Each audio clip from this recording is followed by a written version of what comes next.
10 minutes past 8, let's continue to talk about COVID-19 here in South Africa. More Western Cape residents can now walk in to various facilities to test for coronavirus. The provincial department has expanded its testing criteria and now includes all people with coronavirus symptoms, patients awaiting surgery, healthcare workers and persons who previously tested positive but who developed new symptoms 90 days after their first test. The criteria was previously limited to high-risk cases due to a backlog at the National Health Laboratory Service. So to tell us more, we are joined by Dr Saadiq Kariem, who's the Chief of Operations at the Western Cape Department of Health. Dr Kariem, great to have you. Welcome to Morning Live. Good morning. Thank you. All right, so before a risk-adjusted testing strategy was introduced in the metro, how has the overall criteria been adjusted, both in metro and rural areas since the outbreak? I know we'll talk about since the beginning, obviously up until now, as briefly as you can. No, for sure, and you'll remember exactly as you said, we had a global shortage of test kits and reagents that hit all countries around the world. South Africa was no exception to that. And so unfortunately, on the 1st of June in the Western Cape Metro, we had to limit the testing criteria, as you've explained, to healthcare workers and those who were at greater risk of severe illness. So, for example, patients who were hospitalized with symptoms, older than 55 with coronavirus symptoms, or those with severe comorbidities as have been identified. And we had to limit the testing criteria in the Cape Metropole where the bigger numbers were. But since then, we've gradually been working on expanding the testing capacity in the province, and we had brought online additional testing capacity through the support of the Solidarity Fund, with university labs coming online, additional private labs coming online, and our 3 major private laboratories in the province. And we set up an expert testing advisory group. And that actually allowed us to then relax the testing criteria in September. So on the 2nd of September, with the economy opening up, we said we test more healthcare workers. With schools opening up and going back, we said we test learners and teachers. And then the province had also been gradually reintroducing our normal services. So, for example, as you mentioned, pre-operative testing was allowed. Yeah. And then on the 6th of October, we expanded that even more with the testing criteria that you've now mentioned. Yeah.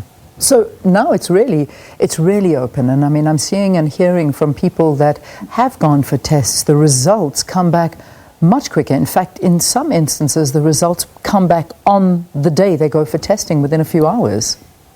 Exactly, and that's been one of our critical criteria of the expert group was the turnaround time had to be quick enough in order for us before we expanded the criteria. So our in-laboratory turnaround time is in fact under 24 hours in most cases. And in fact, just a couple of hours, 2 or 3, sometimes 5 or 6. Yeah.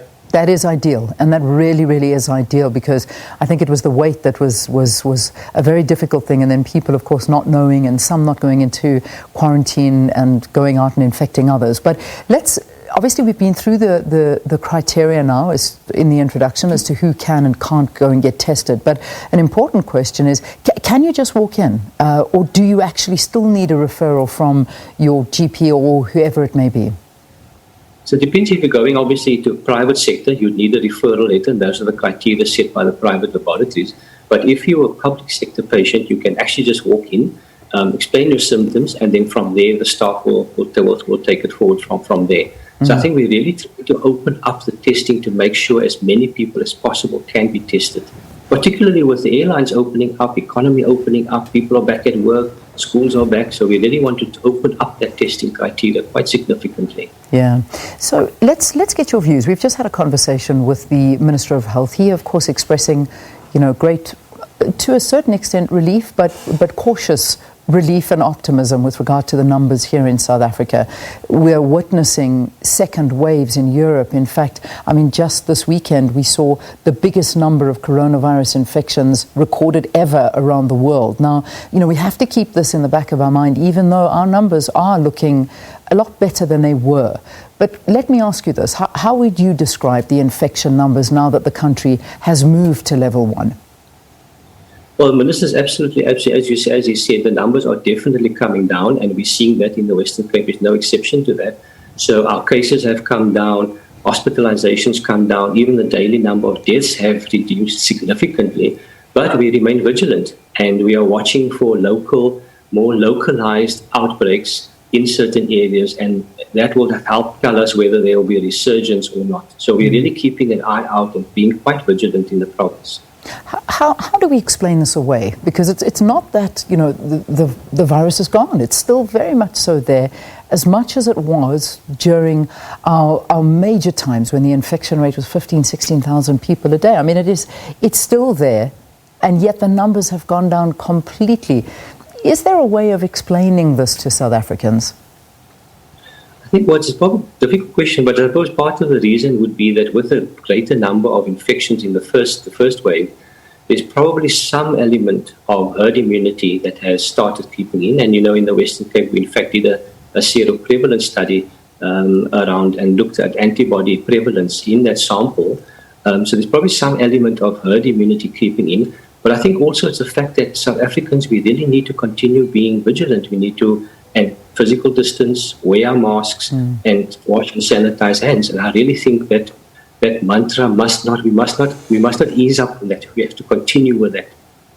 And that's a problem, because we've seen, I mean, all of us have seen it. You just have to log on to social media or just take a walk around and look at the public, and a lot of the attitudes towards the virus have completely shifted. I mean, I personally see a lot of people not wearing masks and, completely going against how things were. In your province, how are things looking? I mean, are you happy with the behavior of the public at this moment in time, or do you feel that that's something that should improve? No, I think definitely this has to improve. So we had, for example, a look at an increased number of cases in some of the smaller towns like Beaufort West. We noticed from the department side an increase in cases in Beaufort West. And our local teams, in fact, went into Beaufort West, onto the ground, and found that people weren't actually wearing their masks. They weren't actually maintaining physical distancing. So I think behavior change is critical if we're going to contain this pandemic in South Africa. Yeah. We really have to maintain that, and that's been true for other areas as well. Where we found a slight increase in localized cases, we found also it's related to the behavior of people not wearing their masks, etc., not maintaining physical distancing. What about international travel? I mean, let's be real. Cape Town is a very popular destination for international travelers into your province. And obviously, I'm sure you've welcomed a lot of flights that have landed, that have come in. What's the concern there? Because we're seeing what's happening in Europe, and perhaps, there was also the talk of this virus mutating and perhaps bringing new kinds of strains and other issues to have to deal with. Is that a concern for you with international travel open now in the Western Cape? It is a concern, and in fact, you'll recall that the first case in the province was actually from a tourist on the 11th of March. So what we've been doing is working with our partners, i.e. the Airports Company of South Africa, the Port Health team, as well as the NHLS, and we've in fact put in stringent criteria at the airports in order to try and make sure that when people come in, that they understand the protocols. Obviously, they would have been tested before they arrived, and they would have been quarantined or isolated as the case might be. But so we really have a very active and very stringent protocols in the province, hoping to contain the spread and hoping to prevent any resurgence from tourists coming into the country. But I must say there are several hundreds of people coming into Cape Town per week, both international and domestic tourists. Yeah, well, this is the balancing act that's trying to be achieved, is saving the economy and helping the tourism sector, but at the same time trying to manage a pandemic. It's a very tough balancing act. But let me ask you just two more questions before we wrap up. When persons who previously tested positive but who develop new symptoms 90 days after their first test, are you looking for repeat infections? I imagine that's something that we need to ascertain, or what many are referring to as this long-haul COVID, something that is actually having a major impact on people that have had it. Yes, absolutely. And that's why we had an expert advisory group look at the literature and international evidence around that. And it's related to the presence of antibodies and for what period of time that antibodies is present in one's blood. And the general advice would be that once you've been infected, on average, it would be about 90 days before you should retest if you get new symptoms again. And the reason for that is that there could still be some residual virus shedding from the previous infection. And that's what's relating to part of what people are calling the long COVID type of cases. Yeah. And so we've added that criteria as part of our new testing, expanded testing criteria.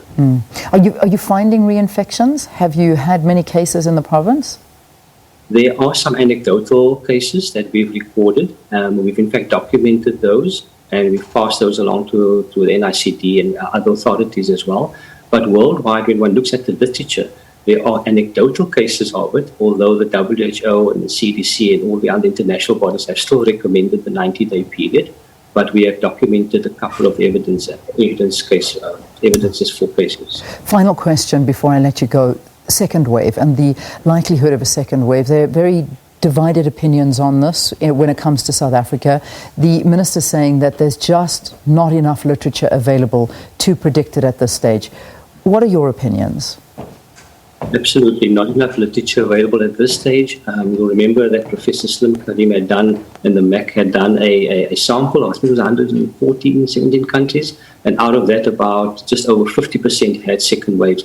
So, but the risk remains high, and we remain vigilant, but it is really very hard to predict. Yeah. All right, let's leave it there. Thanks for talking to us, Dr. Saadiq Kariem. He's the Chief of Operations at the Western Cape Department of Health, talking to us about the province expanding its testing criteria for COVID-19. Much easier for you to go out there and be tested for various reasons. I mean, it was very difficult at one stage, and that was due to the shortage of test kits, but now saying that they're available and it's much easier for you to go out and get there, and you more than likely will get your results way before that 24-hour period. In fact, you may even get it in a couple of hours after the test. So some good news for you there.